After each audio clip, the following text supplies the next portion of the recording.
Alright guys, welcome back to the channel. Today I'm going to be working on my old Touareg. Now some of the OG subscribers will remember the nightmare we had with this. Took it on an off-roading day and we thought we'd fix what was an electrical problem. Classic. Hey, how your windscreen wipers doing? Brilliant. It turns out we hadn't. So I had to do the whole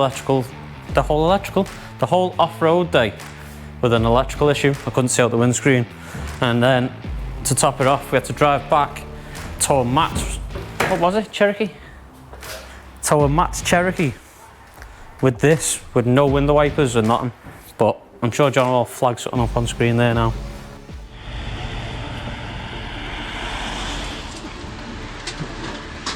Right, so I managed to get 15 minutes down the road and the electrical gremlin reared its head again.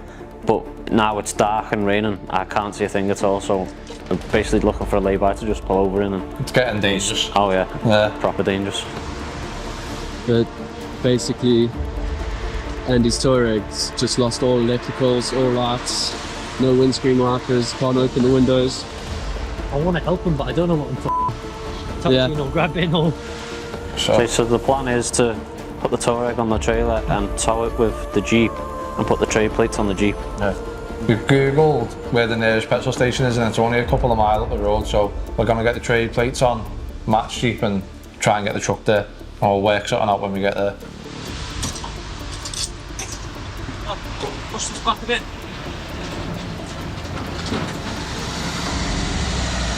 What are the chances of an abnormal road coming past at a moment like this? Andy, what are you going to do? You can actually go on the other side of the road and turn back that way.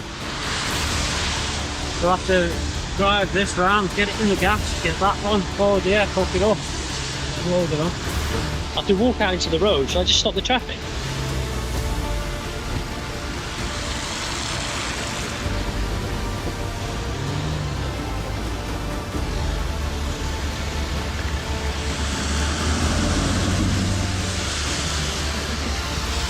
Chaos, isn't it? Oh, absolutely. Absolute chaos.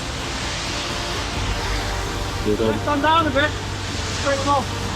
Forward. Forward.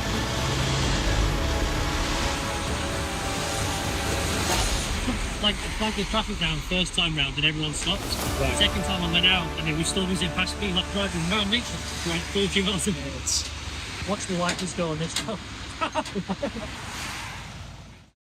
So that was 8 months ago, and since then we've had goes at fixing it. That's why it's looking like this. I've had all this out because apparently the brake wires. Right, so most people said they have a problem with water ingress and it'll be a corroded wire here. So we've had all that out. We've had the seat out, put a new battery on it because some people said the battery might be faulty. It did suffer with a leaky bulkhead, so we've sorted that problem out. But it turns out it was none of that, and to be honest, I was losing the will to live with it, so I left it and it's been outside my house for months, and it's got to the point now I'm going to try one more thing, and if it doesn't work, it's going to the old scrap heaven in the sky, you know what I mean? Knacker's yard. Yeah, knacker's yard, because this is a last ditch attempt at fixing it. Now, I have spoke to a few people since then, and a few people have said BCM. And they've all literally said it straight away, it'll be BCM, so bought myself a BCM. So in case you're wondering what the BCM is, it stands for Body Control Module, and it's basically the car's brains for all things electrical. It manages a wide range of systems from the headlights to the central locking and even the windscreen wipers. That's that box there, let me get it out. Which is this, exactly the same code, and I'm just going to swap this over. Now apparently you need to code these in. But the lad who I've been speaking to said, just try it, put it in, see if your wipers work. Because sometimes they don't have a security something on it. I don't know what he was on about, but I'm going to try that. I'm going to chuck that in. At worst comes to worst, he's going to have to come out and code it in. And then if that doesn't work, then it's either being sold to spares or repair or getting squashed. I might just jump it off a bridge or something, I don't know. It's definitely going. If that doesn't fix it, it's going. So one thing I've never done with this is a vehicle check. So that's exactly what we're going to do next. Thanks to today's sponsor, which is Vehicle Score. If you're in the market for buying a car, or even if you're selling, you just want to put a bit of history in it or know the performance, you need to vehicle score it. So don't just buy it, vehicle score it. And if you want to save yourself 20%, don't forget to use code TVR20 at checkout or click the link in the description below. So all you got to do is put in the reg, which is November Victor 54 Delta Zulu Alpha, and hit enter. Jesus. So here it gives us a score out of 999, which is 221, which is very, very bad. It's 20 years old, 173,000 miles on its last MOT, 8.6 thousand miles a year, and some bad comments. Right, so as we scroll down, this next section's the really important bits. This is the bits that you want to be doing when you're buying a car. This tells you if it's a stolen car, if it's on finance, if it's scrapped, all the important things you want to be doing when you're buying a car.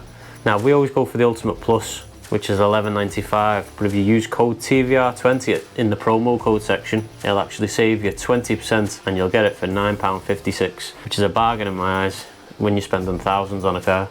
Right, so we'll just fill this section in now and then we'll show you the report.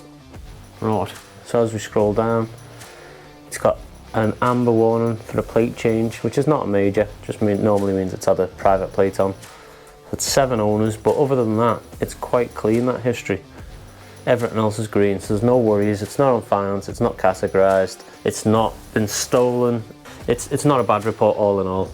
Right, so as we scroll down, it even gives you a valuation section, which will give you evaluations to the trade, whether it's poor, good or average. Now, this is quite poor condition, mine, but still saying it's worth 2 grand to the trade. Worth 2 grand? Bargain. Yeah, and the private average is 3,700, which mine only owes me 1,500 quid, so I'm buzzing with that. So after that, we've got a load of other sections that just give you more information on the car. It gives you a score breakdown as to why it got its score. Right, so I just want to say a massive thank you to Vehicle Score for sponsoring today's video. I've learnt a little bit about my truck, and I've learnt that it's worth a bit more than I thought it was, to be honest. So, nice one to them. And if you want to help out the channel, go and check out your vehicle and let us know what it comes back with. See if you can find any hidden gremlins in its past. So, big thanks to Vehicle Score for sponsoring today's video. So another way to help out the channel and cancer research is to visit feelgoodcompetitions.com, where you can buy tickets with the chance to win an RS5, there's a couple of watches, there's an OBD11 bundle, a merch bundle, and use code TVR10 at checkout to save yourself 10% off. Right, so all I need to do here now, this is the actual, where my fingers are, that's the PCM. Go on, do all these wires. There's 2 little tabs at the side that you press somewhere, and it'll pull down, and then there's more wires at the top. So I'm going to do that. That's nice and easy.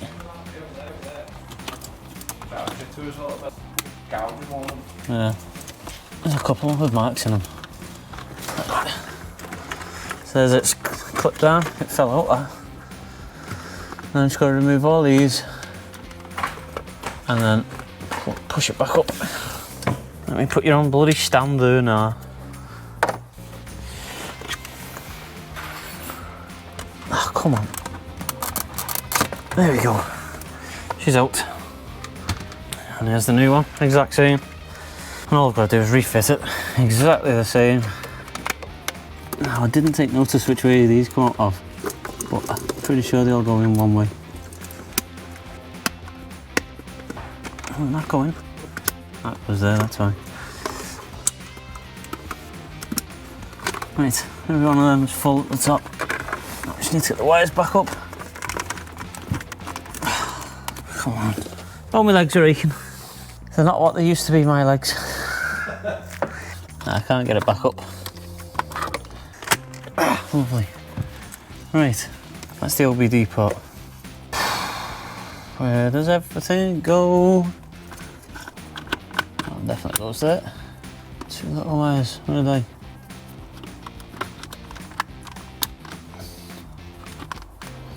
That's snapped off. That is it. Right. That's it, BCM in and out. 6 minutes 51, not bad. I mean, I have got the dash took apart, so that's cheating a bit, but that's in. Now, the big question is, are my wipers on the blower's going to work?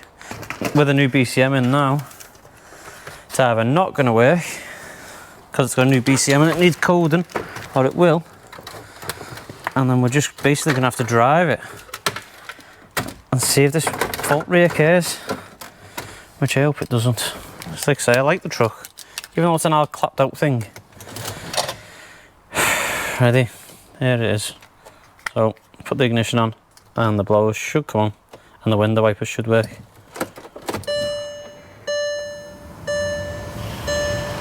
Yeah. So when the problem happens, none of this lights up. So that's actually working. It mustn't have the security feature that the auto let guy was on about. Shall we see if the window wipers work? Yep, that's first. I'm hoping this has fixed it, you know. So, we've got blowers, we've got blowers, we've got wipers. Let's see if the central locking works. As the central locking went and the windows stopped working as well, as in, they wouldn't go up or down. Yeah, central locking works. So, now, the only thing I'm thinking is, it worked this morning, as in the blowers worked. So, is it, wherever the intermittent fault is it that still working, or is that BCM fixed it? But the only thing I can do is get it MOT'd and drive it for a bit, and I'll just drive it locally. So the next thing to do, I think, I'm going to build some of this interior back up, because that seat just isn't even attached. As I've had all the battery out and that's all I need. The mount for that, put that in, mount the seat back in. And then I need to free a couple of the brakes off because they're grabbing. It's been parked up for so long. Right, so it's a new day on the Touareg. Yesterday I managed to get the BCM on and it seems to be working. It was an intermittent fault, so only time will tell if that BCM's fixed it. But everything's working for now. The locking's working, the boot's working. So hopefully, touch wood, that's sorted it. So today's task is basically try and make it look like a Jeep again, because I have booked it in for its MOT tomorrow. So I've literally got to put all the interior back in. Down there's all the carpets are out and everything. But because it was about 8 months ago, I can't remember where nothing went. So I'm going to try and put this massive jigsaw back together. So we've got all the carpets out, all trims, all this bit was to get to the comfort control module. There's a bracket off there over here as well somewhere. So I'm just trying to put the pieces, like I know that's boot, they're obviously mount to seat, that's easy. And bits under the dash. So I'm literally just trying to put bits in the area to go.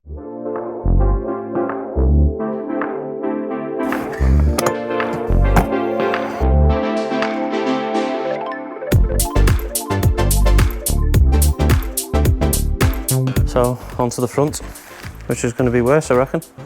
But at least we're getting somewhere. We've got the carpets to put in. I think the driver's seat's going to have to come up. That is a pile of trims and everything. Look at that. I don't even know how that's done that.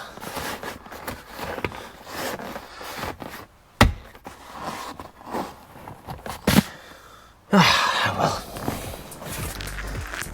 There's a possibility as well, if this problem doesn't reoccur and it runs all, I know it runs good, but it's back to its, you know, full health, I might look around for a black interior, because I hate this one. It was only meant for a cheap truck anyway. Right, so I've just put that little backing pad there and this little plastic thing that covers the wires a little bit. And now I'm trying to wrestle this in. Now I remember when we took it out, it was, should we say, pulled out forcefully. So I think it is going to be a nightmare getting in.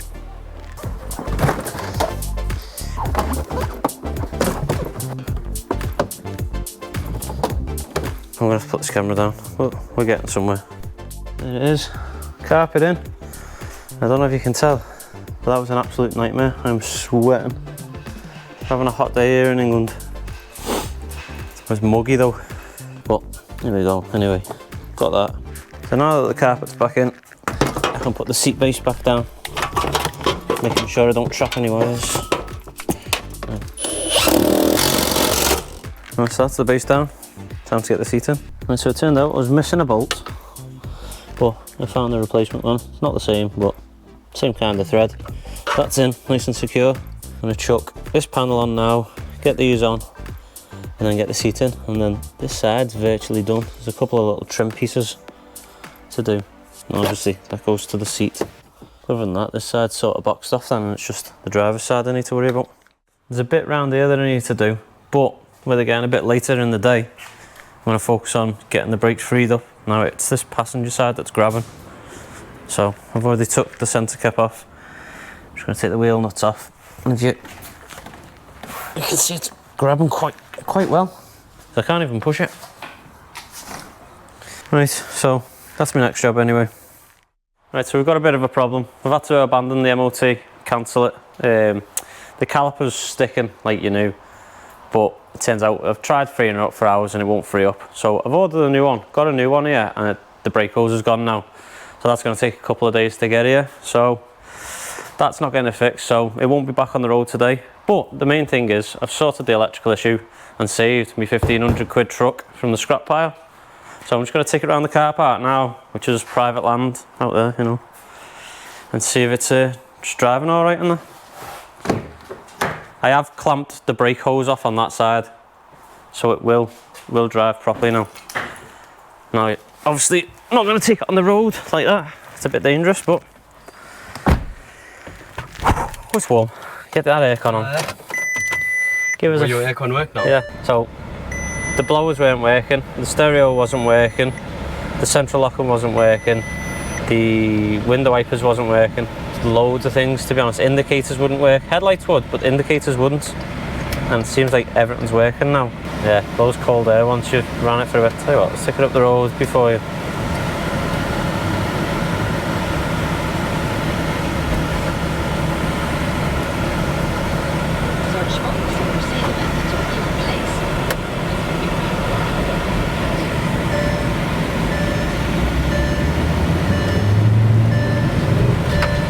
So everything seems to be working now, so I'm made up with it, saved it from the scrap pile, but the big test's going to be when it rains. I think that's when we had the issue on the off-road day, when it started raining. So next rainy day, I'm going to take it out, get it nice and wet, you know, splash a bit of water and see if it's properly fixed.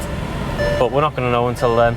But we have to do the caliper and the brake hose first, and then book it back in for MOT. I'm sure we'll give you a little update on one of the other videos. So if you've liked today's video, don't forget to like, leave us a comment, and if you've not already, hit that subscribe button, as it's the best way to help the channel out. You can also follow us on Instagram and TikTok. Thanks for watching, and we'll see you in the next one.